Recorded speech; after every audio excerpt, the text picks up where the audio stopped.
घोटिया का माँ उसे एक छोटे से डंडे से मार रही होती है क्योंकि वह अपने से 7 साल बड़ी लड़की से प्यार करता है और उससे शादी करने के लिए कहता है, जिसका नाम मुन्नी है। काफी समझाने के बाद घोटिया नहीं समझता है। वह कहता है, मैं 7 जन्म तक मुन्नी से प्यार करता रहूंगा। ये सुनकर उसका माँ गुस्से में उसका मुंडन करवा देते हैं और जनेऊ पहना देते हैं और उसके सामने मुन्नी की शादी किसी और से करवा देते हैं, जिस वजह से घोटिया को बहुत गुस्सा आता है। एक दिन वह अपनी बहन को लेकर चेतुक बारी जाता है, लेकिन उसकी बहन चेतुक बारी के नाम सुनकर वहाँ पर जाने के लिए मना करती है। पर घोटिया कहता है, डर मत, मैं तेरे साथ हूँ। ये कहकर वह उसे एक बड़ा सा पेड़ के पास लेकर जाता है और वहाँ पर मुन्नी को पाने के लिए काला जादू करने लगता है। तभी घोटिया अपनी बहन को वहीं पर बैठाकर जंगल के अंदर जाता है और जंगल से एक उस्तरा लाकर अपनी बहन को मारने के लिए कोशिश करता है ताकि वह उसका बलि दे सके। लेकिन तभी उसकी बहन खुद को बचाने के लिए घोटिया को धक्का दे देती है, जिससे उस पेड़ के नीचे रखा मूर्ति से उसका सिर टकरा जाता है। जब उसके घर वाले वहाँ पर आते हैं तो घोटिया के सर से काफी खून बहने की वजह से वह उनके सामने ही मुन्नी मुन्नी कहकर मर जाता है। इसके बाद उसका अंतिम संस्कार करके उसके शव की राख को उस पेड़ के नीचे दफना देते हैं और उस पेड़ के चारों तरफ मंत्र पढ़कर सफेद धागा बांध देते हैं। यह देखकर घोटिया की माँ पूछती है, ऐसा क्यों कर रहे हो? तभी एक आदमी कहता है, ऐसा नहीं करेंगे तो अनर्थ हो जाएगा, क्योंकि तेरा बेटा अपनी मुंडन के 10 दिन पूरे होने के पहले ही चल बसा। अगर वह जाग गया तो ब्रह्म राक्षस बनेगा। इसके बाद कहानी कुछ साल आगे जाता है। बिट्टू एक डरपोक लड़का था। वह हर छोटे छोटे चीजों से बहुत डर जाता था। वह अपने माँ के साथ अपने पार्लर में काम करता था। एक दिन जब बिट्टू अपने पार्लर जाने के लिए गाड़ी निकाल रहा था, तभी उसे चेतुक बारी का विजन आने लगता है, जिससे वह बहुत डर जाता है। अगले दिन रात को बिट्टू जब अपनी फ्रेंड बेला के साथ क्लब पर होता है, तभी बेला का फ्रेंड कुबा उसे मैरिज के लिए प्रपोज करता है और बेला भी उसे एक्सेप्ट कर लेती है। यह देखकर बिट्टू का दिल टूट जाता है क्योंकि वह बेला को मन ही मन प्यार करता था। तभी उसे फिर से चेतुक बारी की विजन आने लगता है, जिसमें कोई उसे उसके पास आने के लिए बुला रहा था। अगले दिन बिट्टू अपनी माँ और दादी माँ के साथ गाँव जाता है क्योंकि उसके बहन की शादी थी। बिट्टू जब अपनी बहन के साथ घूम रहा था तब उसे चेतुक बारी दिखता है और उसे फिर से कोई वहाँ पर आने। बिट्टू जब गाँव घूमने के बाद घर पर आता है तो देखता है कि उसकी माँ और काका के अंदर झगड़ा लगा है। उसके काका को चेतुक बारी की जमीन बेचना था, जिसे सुनकर बिट्टू की दादी माँ उन्हें मना करती है और कहती है वह जमीन श्रापित है, जिस वजह से गुस्से में बिट्टू के काका बिट्टू को अपने पिता के मरने के पीछे का वजह बता देते हैं और कहते हैं, तेरे बाप को बोला था चेतुक बारी मत जा, लेकिन पागल था तेरे बाप। सभी का मना करने के बाद भी अकेला ही चेतुक बारी के पेड़ जलाने के लिए निकल गया और पैर फिसलकर समुद्र में डूबकर मर गया। और तू भी उसके तरह पागल है। अपने पिता के बारे में सुनकर बिट्टू को बहुत गुस्सा आता है। वह अपने काका को ऐसे कहने के लिए मना करता है, लेकिन उसका काका गुस्से में उसका कॉलर पकड़ लेते हैं, जिस वजह से बिट्टू को बहुत बुरा लगता है और वह गुस्से में अकेला ही अपने गाड़ी लेकर वहाँ से निकल जाता है और चेतुक बारी के उसी श्रापित पेड़ के पास जाता है, जहाँ पर उसे एक अजीब सा राक्षस दिखता है। इधर जब काफी देर तक बिट्टू घर पर नहीं लौटता है तो सभी बहुत परेशान हो जाते हैं। तभी उन्हें पता चलता है कि बिट्टू अकेला ही चेतुक बारी गया है, जिसे सुनकर बिट्टू की दादी माँ बहुत घबरा जाती है और बिट्टू को बचाने के लिए अपने बक्से से एक चीज को लेकर चेतुक बारी जाती है। बिट्टू चेतुक बारी गया है जानने के बाद उसकी दादी माँ अकेला ही उसे बचाने के लिए चेतुक बारी निकल जाते हैं और उसी श्रापित पेड़ के पास जाते हैं, जहाँ पर वही राक्षस उन्हें देखकर हंसता है, जिसे देखकर डरते हुए बिट्टू की दादी माँ उससे बिट्टू के बारे में पूछते हैं। तभी वह राक्षस बिट्टू को उस पेड़ के अंदर से निकालता है, पर अभी भी वह राक्षस बिट्टू को उस पेड़ में कसकर बांध रखा था, जिससे उसे सांस लेने में दिक्कत हो रही थी। तभी बिट्टू की दादी माँ अपनी छड़ी निकालती है। उस छड़ी को देखकर वह राक्षस डर जाता है।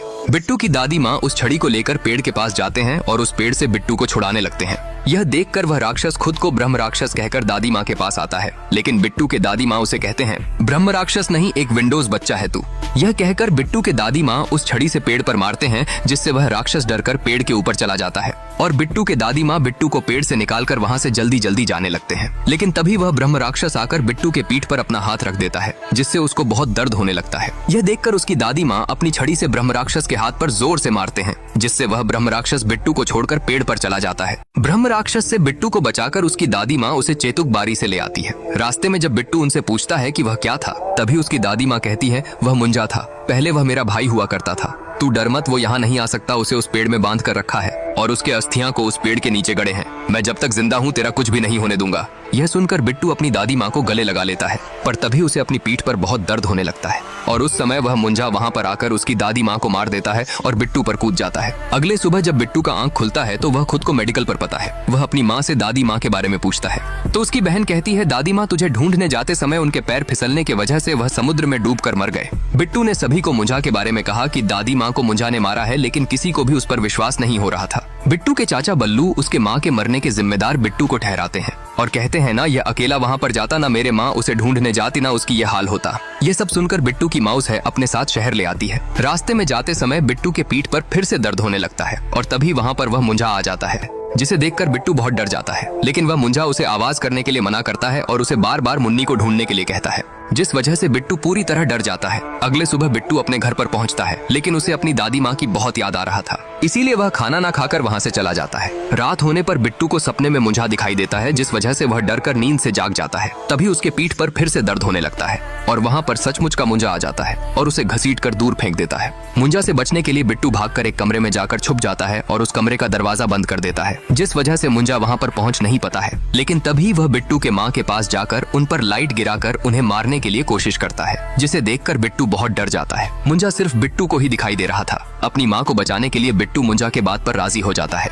और वह रात रात मुंजा को लेकर मुन्नी को ढूंढने लगता है। मुंजा बिट्टू को पूरी तरह मेंटली टॉर्चर कर रहा था, जिस वजह से बिट्टू का तबीयत बिगड़ते ही जा रहा था। अगले सुबह जब बिट्टू का दोस्त उसके घर पर आता है, मुंजा बिट्टू को पूरी तरह मेंटली टॉर्चर कर रहा था, जिस वजह से बिट्टू का तबीयत धीरे धीरे बिगड़ते ही जा रहा था। अगले दिन सुबह जब बिट्टू का बेस्ट फ्रेंड दिलजीत उसके घर पर आता है, तो वह बिट्टू का यह हालत देखकर पूछता है, तेरी दादी माँ का गुजर जाने का दुख मुझे भी है, लेकिन तू उनके जाने का गम में कब से ऐसे गांजा फूंकने लगा है।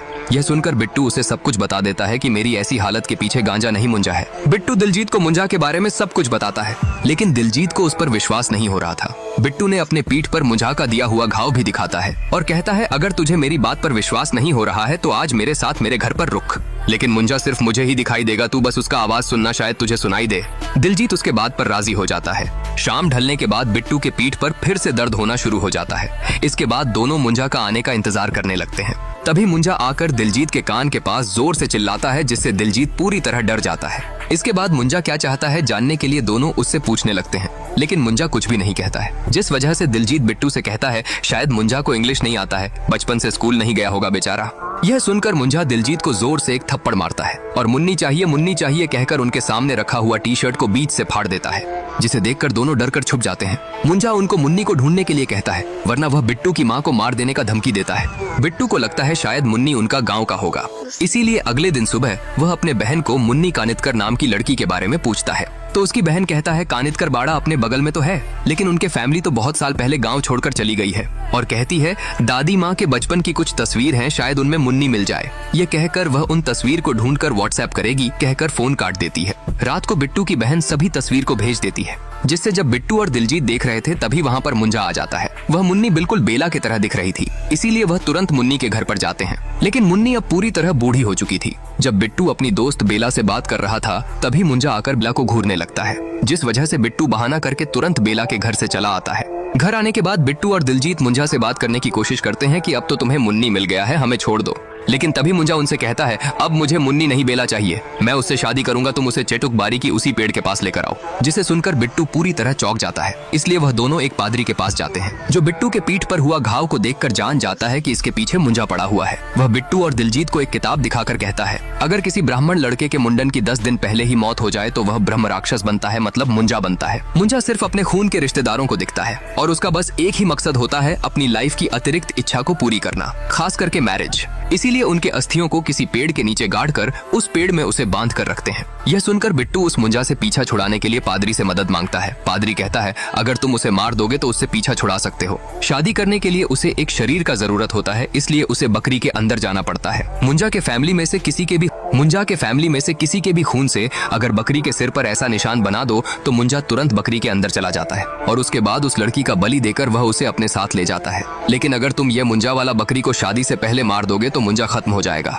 और यह शादी उसी पेड़ के नीचे होगा जहाँ पर मुंजा का अस्थियां गड़े होंगे। यह सुनकर बिट्टू और दिलजीत मुंजा से पीछा छुड़ाने के लिए बेला के पास गए और उसे झूठ मूठ का वीडियो शूटिंग करने के बहाने अपने साथ गाँव जाने के लिए मना लिए और उसके बाद बस में गाँव की तरफ निकल पड़े। बिट्टू, दिलजीत और बेला के साथ साथ उनके साथ बिट्टू के माँ भी गई होती है। वह सभी गाँव में रुक्कू के घर पर रहते हैं, जिसके बाद वह बेला का झूठ मोड़ का वीडियो शूटिंग करने लगते हैं ताकि उसे उन पर कोई भी डाउट ना हो। उनका शूटिंग खत्म होने के बाद बिट्टू और बेला एक जगह पर बैठकर बातें कर रहे थे। तभी वहाँ पर बेला की बॉयफ्रेंड कुबा उसे मनाने आता है और बेला भी उसके बातों पर राजी हो जाती है और फिर से उसके साथ पैचअप कर लेती है, जिसे देखकर बिट्टू का दिल दोबारा टूट जाता है। कुछ समय के अंदर शाम ढल जाता है और शाम ढलने के बाद बिट्टू के पीठ पर दोबारा दर्द होने लगता है और तभी वहाँ पर मुंजा आ जाता है। जब मुंजा बेला और कुबा को एक दूसरे से बात करता हुआ देखता है तो उसे कुबा पर बहुत गुस्सा आता है। इसीलिए वह उसके पैर को पकड़कर घसीटकर जंगल के अंदर ले जाता है। बेला और बिट्टू उसे जंगल से बचाकर तुरंत मेडिकल ले जाते हैं। तो डॉक्टर उसका चेकअप करके कहते हैं उसके दोनों गुलाब जामुन को जंगली कुत्ते ने खा लिए हैं। यह सुनकर बेला बहुत घबरा जाती है। तभी वहाँ पर फिर से मुंजा आ जाता है, जिस वजह से बिट्टू और दिलजीत बेला से दूर चले जाते हैं। मुंजा उनसे बार बार बेला लॉगिन कह रहा था और बेला से अभी शादी करने के लिए कहता है। तो दिलजीत मुंजा से कहता है, मुंजा जी सब्र करो, सब्र का फल मीठा होता है। तो मुंजा उससे कहता है, तेरा गुलाब जामुन भी मीठे होंगे, खाऊं क्या? यह सुनकर दिलजीत डर जाता है। तभी वहाँ पर बिट्टू की बहन भी आ जाती है और उसे भी मुंजा दिखाई देता है। मुंजा को देखकर वह बहुत डर जाती है, लेकिन बिट्टू और दिलजीत उसे सब कुछ समझाते हैं तो वह भी अपने भाई का मदद करने के लिए राजी हो जाती है। जिसके बाद बेला की शादी मुंजा से करवाने के लिए बिट्टू और दिलजीत एक नारियल के अंदर शराब मिलाकर बेला को पिला देते हैं ताकि उसे होश ना हो। इसके बाद रुक्कू और दिलजीत जाकर एक बकरी को चुरा कर लाते हैं। पादरी उन्हें मुंजा जो भी कहेगा उसे फॉलो करने के लिए कहता है ताकि मुंजा को उन पर शक ना हो, और कहता है तुम शादी से पहले उस बकरी वाला मुंजा को मार देना जिससे मुंजा मर जाएगा। अगर गलती से भी वह निशान किसी और के ऊपर बन गया तो तुम्हारा गेम ओवर हो जाएगा। मुंजा उन्हें बेला को उस पेड़ के पास लेकर जाने के लिए कहता है और शादी करने की पूरी तैयारी करने के बाद बिट्टू को अपनी खून से बकरी के सिर पर वह निशान बनाने के लिए कहता है, जिस वजह से बिट्टू अपनी खून से बकरी के सिर पर वह निशान बनाता है। निशान बनने के बाद तुरंत उस बकरी के अंदर मुंजा का आत्मा चला जाता है, जिसे देखकर बिट्टू उस बकरी को मारने के लिए पकड़ लेता है और रुक्कू मंत्र पढ़ने लगता है। लेकिन तभी बेला नशे की हालत में बिट्टू को धक्का देकर उस बकरी को अपनी गोद में उठा लेती है, जिस वजह से बकरी के अंदर से मुंजा की आत्मा निकलकर बेला के अंदर घुस जाता है और बेला की आत्मा निकलकर उस बकरी के अंदर घुस जाता है। मुंजा बेला के अंदर घुसने के बाद बिट्टू रुक्कू और दिलजीत को मारने के लिए उनके पीछे पड़ जाता है, लेकिन वह उनके तरफ आते समय उसका पैर एक जड़ में टकराने की वजह से वह नीचे गिरकर बेहोश हो जाता है। जब पादरी यह सब सुनता है तो उन्हें तुरंत बकरी को लेकर उनके पास आने के लिए कहता है, वरना वह हमेशा के लिए बेला को अपने साथ ले जाएगा। यह सुनकर वह तीनों बेला वाला बकरी को लेकर पादरी के पास जाने लगते हैं, लेकिन रास्ते में रुक्कू का पिता आकर उनसे जबरदस्ती उस बकरी को ले जाते हैं, जिस वजह से बिट्टू अपनी माँ के पास जाकर अपनी काका के बारे में कहता है कि बालू काका जबरदस्ती उनसे उनका बकरी को छीन लिए हैं, जिसे सुनकर बिट्टू की माँ को रुक्कू के पिता के ऊपर बहुत गुस्सा आता है। इसीलिए वह एक चाकू लेकर उनके पास जाने लगते हैं, लेकिन तभी वहाँ पर मुंजा आ जाता है, जिसे देखकर सब डर कर छुप जाते हैं। बिट्टू की माँ बिट्टू से पूछती है कि बेला को क्या हो गई है। तभी बिट्टू अपनी माँ को सब कुछ बता देता है कि वह बेला नहीं मुंजा है,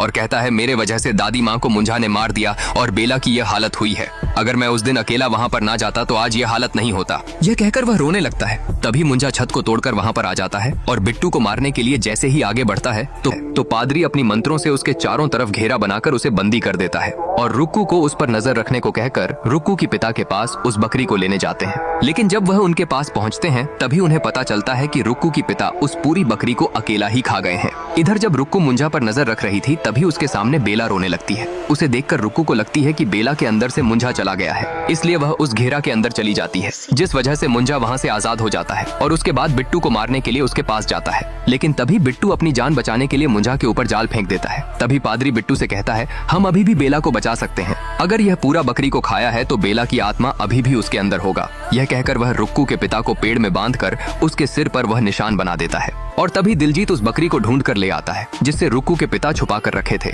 लेकिन उस समय बेला, रुक्कू के पिता और वह बकरी हवा में उड़ने लगते हैं और उनके आत्मा आपस में अदला बदली हो जाता है। बेला की आत्मा बेला के अंदर घुस जाता है, लेकिन मुंजा की आत्मा रुक्कू के पिता के अंदर घुस जाता है। बेला, रुक्कू के पिता और उस बकरी के सिर पर सेम निशान होने की वजह से वह तीनों अचानक हवा में उड़ने लगे और तभी उन तीनों का आत्मा अदला बदली हो गया। बेला के अंदर से मुंजा का आत्मा निकलकर रुक्कू के पिता के अंदर घुस गया और बेला पहले की तरह ठीक हो गई। बेला को ठीक देखकर बिट्टू बहुत खुश हो गया, लेकिन तभी मुंजा उठकर खड़ा हुआ। रुक्कू के पिता के अंदर मुंजा को देखकर सभी बहुत डर गए। रुक्कू के पिता के अंदर घुसने के बाद मुंजा पहले से ज्यादा ताकतवर हो चुका था, इसीलिए वह सभी को एक एक करके मारने लगा। यह देखकर बिट्टू बेला को बचाने के लिए बेला को लेकर वहाँ से भाग जाता है और पादरी मुंजा को रोकने के लिए कोशिश करता है, लेकिन मुंजा पादरी को एक ही बार में मारकर दूर फेंक देता है और उसके बाद बिट्टू के पास जाता है। मुंजा को देखकर बिट्टू और बेला बहुत डर जाते हैं। मुंजा बिट्टू के तरफ तेजी से भागकर उसके ऊपर कूद जाता है और उसे जख्मी कर देता है और उसके बाद बेला को घसीटकर उस पेड़ की तरफ लेने लगता है। यह देखकर बिट्टू पूरी तरह टूट जाता है और रोने लगता है। तभी उसके पास उसकी दादी माँ आती है और उसे कहती है, तुम्हें पता है बिट्टू, इन राक्षस में शक्तियाँ कहाँ से आती हैं? क्योंकि हम इनसे डरते हैं। इस डर कोई मिटा दो तो कैसी शक्तियाँ और कैसा राक्षस। जिस लड़की से तू प्यार करता है आज तू ही उसे बचा सकता है। पूरी जिंदगी तू सिर्फ एक हवा का झोंका बनकर रहा है, अब तूफान बन। यह कहकर उसकी दादी माँ वहाँ से चली जाती है। और तभी समुद्र से उसकी दादी माँ की वह छड़ी बहकर किनारे पर आता है। इधर मुंजा बेला की बलि देने के लिए मंत्र पढ़ रहा था और मंत्र खत्म होने के बाद उसकी बलि देने ही वाला था, तभी वहाँ पर बिट्टू आ जाता है और वह उस छड़ी को भी अपने साथ लेकर आया होता है। उस छड़ी को देखकर मुंजा डर जाता है और बेला को छोड़ देता है। तभी बिट्टू उस छड़ी को लेकर मुंजा की तरफ भाग कर जाता है और उस छड़ी से मुंजा पर प्रहार करने लगता है, लेकिन मुंजा उस छड़ी से बचते हुए अपने पास रखा खंजर से बिट्टू की पैर को जख्मी कर देता है। यह देखकर बेला मुंजा को रोकने के लिए कोशिश करती है, लेकिन मुंजा उसे भी दूर फेंक देता है। तभी बिट्टू उस छड़ी से मुंजा के पीठ पर जोर से मारता है, जिसे मुंजा के पीठ पर निशान बन जाता है। यह देखकर बिट्टू जान जाता है कि इस छड़ी से ही मुंजा को जख्मी कर सकते हैं, इसीलिए वह दोबारा उसे मारने के लिए आगे बढ़ता है। लेकिन तभी तो मुंजा कूदकर पेड़ के ऊपर चला जाता है और छुपकर बिट्टू के ऊपर कूद जाता है और उसका गला दबाकर मारने लगता है। लेकिन तभी बेला बिट्टू को बचाने के लिए मुंजा के सिर पर एक पत्थर से मारती है, जिस वजह से मुंजा को बेला पर बहुत गुस्सा आता है, इसीलिए वह उसका गला पकड़ लेता है। तभी बिट्टू पीछे से मुंजा को उस छड़ी से मारने लगता है और उस पर अपनी सभी गुस्सा उतारने लगता है और कहता है, तू सबका जीना हराम करके रखा है, जब देखो लॉगिन लॉगिन कहता रहता है। कभी मुन्नी से पूछा, मुन्नी को क्या चाहिए? मेरी दादी माँ को तूने मार डाला, उसको तुझे नहीं मारना चाहिए था। तभी मुंजा बिट्टू के हाथ को पकड़कर तोड़ देता है और उसके गले को पकड़कर ऊपर उठा लेता है और कहता है, ब्रह्म राक्षस हूँ मैं। तो बिट्टू उसे कहता है, ब्रह्म राक्षस नहीं, एक विंडोज बच्चा है तू।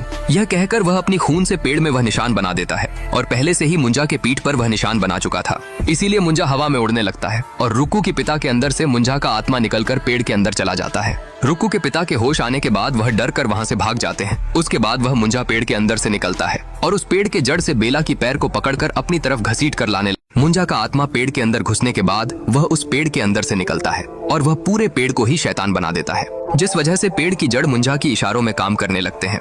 तभी मुंजा बिट्टू और बेला पर पेड़ की जड़ से हमला करता है। यह देखकर बिट्टू बेला को बचाते समय खुद नीचे गिरकर जख्मी हो जाता है और तभी मुंजा बेला की पैर को पकड़कर अपनी तरफ घसीट कर लेने लगता है और दूसरे तरफ बिट्टू को मारने के लिए उस पर हमला करता है, लेकिन बिट्टू उस हमले से बच जाता है। पर फिर भी मुंजा बिट्टू को पकड़ लेता है और उसे मारने के लिए अपनी तरफ खींचने लगता है। तभी बेला को एक जगह पर एक तेल का डिब्बा दिखाई देती है। जब मुंजा बिट्टू को मारने के लिए उसे अपने करीब लाता है, तभी बेला उसके ऊपर वह तेल को फेंक देती है और बिट्टू उस पर आग लगा देती है, जिसे मुंजा उस पेड़ के साथ जलने लगता है और वह मर जाता है। कुछ दिनों बाद बिट्टू आखिरकार बेला को प्रपोज कर देता है, लेकिन बेला उसे कहती है, मैं भी तुम्हें पसंद करती हूँ, लेकिन मुझे नहीं पता मैं क्या चाहती हूँ, बस मैं तुम्हें खोना नहीं चाहती कभी भी। यह सुनने के बाद बिट्टू उसे कहता है, मैं समझ सकता हूँ, मैं तुम्हारे सिर पर बैठा मुंजा नहीं बनना चाहता, तुम जाओ और अपनी लाइफ को एंजॉय करो। इसके बाद यह कहानी यहीं पर समाप्त